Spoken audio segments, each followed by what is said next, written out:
And as an Air Force officer, every place we would fly in a plane, we couldn't get any transportation.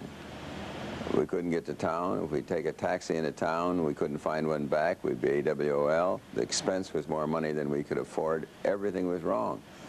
So when we were in bombers, I would carry a motorcycle in the bomb base so that if I landed someplace, I could get to town and back.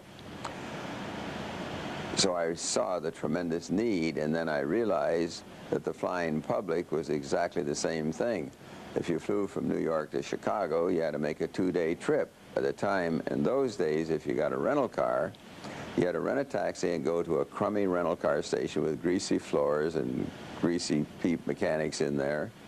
They were horrible, the rental car companies in those days were just so awful. They were just disgusting to walk in.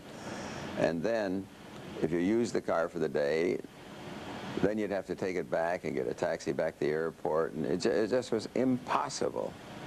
So by renting at the airport, you stepped off the plane, got in the car, and come back and put it at the airport.